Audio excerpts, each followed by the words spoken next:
ఆహా! ఏమన్నుందా అసలు? నేనింత బాగా కుదురుతుందని అస్సలు ఊహించలేదు. ఇంతలా చెప్తుందేంటి ఏ చికెనో, మటనో అనుకునేరు కొంపదీసి. మా సామి 108 హనుమాన్ దీక్ష తీసుకున్నాడు. ఇంట్లో సాములు దీక్ష చేయాలంటే డైలీ 2, 3 కర్రీస్ అయినా ఉండాలి మరి. ఎందుకంటే వాళ్ళు తినేది ఒక్క పూటే కాబట్టి. ఇక నేనైతే ఈరోజు పాలకూర పప్పు, అలసందకాయ కూర, కాకరకాయ ఫ్రై చేశాను. ఓ పక్క రైస్ కూడా కడిగేసి నానబెట్టుకున్నాను. కరివేపాకు చూడండి ఎంత తాజాగా ఉందో కదా. స్వాములకు వండేప్పుడు కర్రీస్లో అల్లం వెల్లుల్లి ఏం వేయకూడదు కాబట్టి నేను స్వామికి భిక్షకు ప్రిపేర్ చేసేటప్పుడు అలాంటివి ఏం వేయను.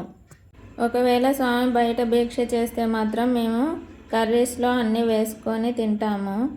ఇక పాలకూర పప్పు, అలసందకాయ కూర ఒకవైపు చేస్తూనే కాకరకాయ ఫ్రై చేయటం కోసం అన్నీ రెడీ చేసుకుంటున్నాను. నేను మొదట్లో ఏమన్నుందా అసలు అన్నా కదా, అది ఈ కర్రీనేనండి. కాకరకాయ కర్రీ సూపర్గా కుదిరింది. కొంచెం కూడా చేదు లేకుండా తింటా ఉంటే తినాలనిపించింది.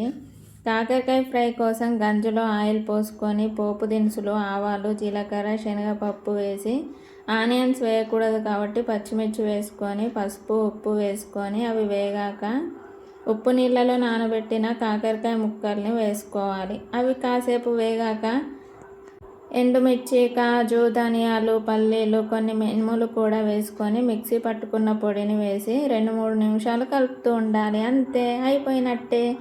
పచ్చివాసన పోయాక దించేసుకోవడం.